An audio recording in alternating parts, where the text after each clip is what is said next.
Hello नमस्कार, स्वागत आप सबका आपके अपने उत्कर्ष यूट्यूब चैनल पर। और मैं हूं आपका होस्ट दोस्त नरेंद्र चौधरी। आज का सेशन भी खास होने जा रहा है क्योंकि सितंबर के अंदर आपके एग्जाम होने जा रहे हैं सेकंड ग्रेड की। और जैसे जैसे एग्जाम नज़दीक आती जा रही है वैसे वैसे बहुत सारे बच्चों के सोशल मीडिया के माध्यम से मैसेज आ रहे थे। और मैसेज थे कि सर सेकंड ग्रेड के एग्जाम तो हमारा, और सेकंड पेपर जो SST उसको लेकर के हम कैसे तैयार करें, क्योंकि SST वाले जो बच्चा होता है सामान्यतः वो ग्रेजुएशन के अंदर 2-3 सब्जेक्ट पढ़ करके आता है। उसके बाद में जैसे यदि और थर्ड ग्रेड की तैयारी करता है, किसी दूसरे एग्जाम की तैयारी करता है, तो जैसे वो आपके SST के अंदर सेकंड ग्रेड की तैयारी स्टार्ट करता है वहां पर आते ही उसके सामने बहुत सारे ऐसे सब्जेक्ट आ जाते हैं कि भाई जो उन्होंने पहली बार पढ़ रहा है, जिनको पहले कभी देखा ही नहीं है। तो ऐसे स्थिति के अंदर सेकंड ग्रेड की जब SST से तैयारी कर रहा है उसकी प्लानिंग क्या हो सकती है, कैसे वो अपने सब्जेक्ट को तैयार करे और एट द एंड वो आपको कैसे नोट्स पढ़े, कौन कौन सी बुक्स पढ़े, उन सब बातों की चर्चा आज के सेशन में करने वाले हैं। तो पेपर सेकंड SST सामाजिक विज्ञान की बात करें, सबसे पहले हम बात करें यहाँ पे थोड़ा सिलेबस की बात करें। सिलेबस आपको पता होगा, यहाँ पर आपके एक तो आती है हिस्ट्री की बात करें। इस हिस्ट्री के अंदर आपको यदि हिस्ट्री की सिलेबस की बात करें गुरुजी, बहुत सारे चर्चा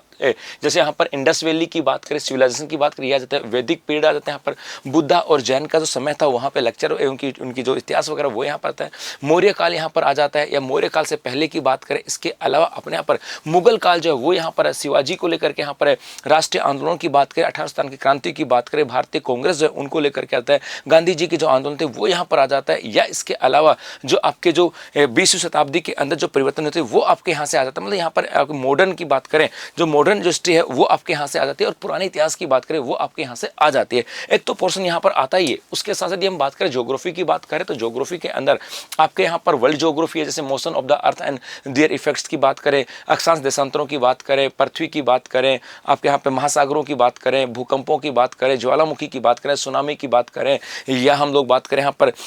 आपके धाराओं की बात करें, या फिर वातावरण की बात करें, आपके वायुमंडल की बात करें, वो यहाँ पर आता है। और इंडियन और राजस्थान ज्योग्राफी जो है वो भी आपके यहाँ से आता है। इसके अलावा इकोनॉमिक्स की पोर्शन की बात करें, इकोनॉमिक्स का मतलब था कि जो अपने यहाँ पर मीन मोड मीडियम वो यहाँ पर आ जाते हैं, या ह्यूमन डेवलपमेंट की बात करें वो यहाँ पर आ जाता है, बेसिक कॉन्सेप्ट और डिमांड सप्लाई है वो यहाँ पर आता है। इसके साथ साथ यदि पॉलिटिकल साइंस की बात करें तो अपने यहाँ पर जो पॉलिटिकल साइंस का जो पॉलिटिकल साइंस होती क्या है वो यहाँ पर है। Fundamental concept of political science की बात करें, स्टेट में क्या होता है, राइट्स क्या होता है, लिबर्टी क्या होती है, इक्वलिटी क्या होती है, ये यहाँ पर है। भारतीय संविधान जो है वो यहाँ पर है, और भारतीय जो फॉरेन पॉलिसी है, भारत की जो विदेश नीति है वो यहाँ पर आ जाता है। इसके अलावा संयुक्त राष्ट्र संघ की बात करें वो आपके यहाँ से है। इसके अलावा सोशोलॉजी की बात करें, जो सोशोलॉजी है उसके अंदर जैसे कि क्या होती है, बेसिक कॉन्सेप्ट क्या है, इसके कास्ट और क्लास क्या है, यहाँ पर करंट सोशल प्रॉब्लम्स क्या है वो चल रही है यहाँ पर। इसके अलावा पब्लिक एडमिनिस्ट्रेशन की बात करें वो क्या होता है, कैसे इसको किया जाता है, फिलोसफी की बात करें वो आपके यहाँ से है, और उसके साथ साथ टीचिंग मेथड की बात करें वो यहाँ से आ जाती है। मतलब लंबा चौड़ा मैटर है ना वो आपके यहाँ से आता है। मतलब सेकंड ग्रेड के अंदर आप लोगों को जो ना इतिहास भी आपको यहाँ पर, हिस्ट्री भी आपको यहाँ पर पढ़नी पड़ती है, आपको ज्योग्राफी की बात करें वो भी यहाँ पर पढ़ना पड़ता है, आपको यहाँ पर पॉलिटी भी आता है, यहाँ पर आपके सोशोलॉजी भी आ जाती है, आपके यहाँ पर फिलोसफी भी आ जाती है, आपके यहाँ पर इकोनॉमिक्स भी आ जाती है, आपके यहाँ पर टीचिंग मेथड्स भी आ जाते हैं। सर इतने सारे आते हैं, और हम लोग हमारे एग्जाम जो है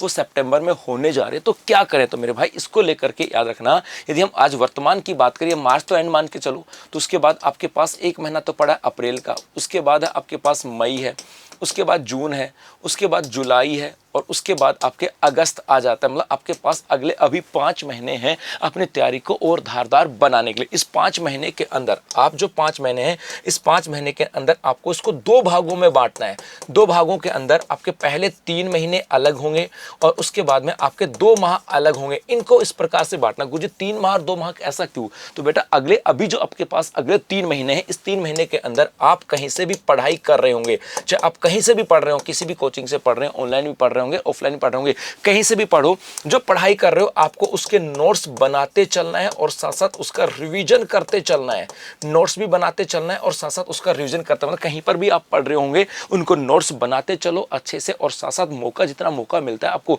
समय तो देखो आपको देना पड़ेगा। ये तो नहीं कह सकते आप लोग के साथ समय कम है, हर व्यक्ति के पास समय कम होता है, उसको टाइम मैनेजमेंट तो खुद को करना होगा, अपने भविष्य को ध्यान में रखते हुए समय तो निकालना पड़ेगा, दूसरे कामों से थोड़ा सा दूर जाना होगा, सोशल मीडिया से दूर होना होगा, और यहाँ पर उसको नोट्स भी बनाने होंगे, और एक बार हर दिन एक बार जो आपने पूरे दिन में जो पढ़ा है उसको आपको रिवीजन करना होगा 3 महीने। उसके बाद अगले जो 2 महीने आएंगे, इस 2 महीने के अंदर आपको सिर्फ एक ही चीज के ऊपर जाना है, और वो आपका आ जाएगा रिवीजन, और उसके साथ साथ टेस्ट सीरीज।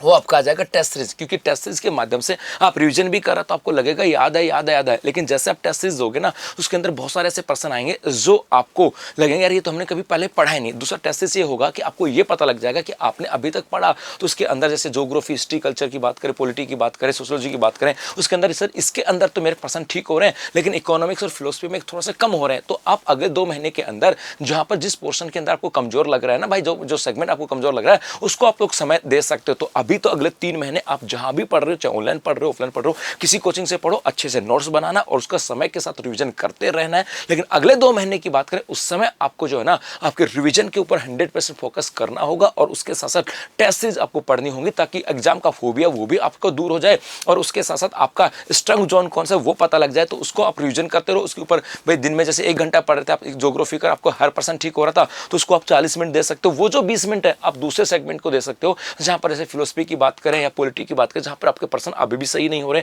ये आपको टफ पोर्शन लग रहा है, तो उससे आपको टेस्ट सीरीज से आपको अपनी जो स्ट्रेंथ पॉइंट है वो आपको पता लग जाएगा, आपकी वीकनेस जो है वो पता लग जाएगा और उस वीकनेस को अंतिम समय में दूर किया जा सकता है। मतलब अगले 3 महीने आपको अपने ऊपर कंसंट्रेट करना है, नोट्स बनाते चलना है और उनको पढ़ते रहना है। और आपकी इसी तैयारी को बेहतर बनाने के लिए उत्कृष्ट क्लासेस लेकर के होली हंगामा ऑफर, जहां पर आपको मिल रहा है आपको 90% तक का आपको डिस्काउंट यहाँ पर मिल रहा है। उत्कृष्ट ऐप में उपलब्ध जितने भी टीचिंग कोर्सेज हैं उसके ऊपर अप टू 90% का डिस्काउंट है, 100% तक का कैशबैक जीतने का मौका है और पुराने जो स्टूडेंट्स हैं उनके लिए 10% का अतिरिक्त डिस्काउंट है आपके होली कूपन कोड अप्लाई करने पर। तो बस अभी के लिए इतना सा, धन्यवाद।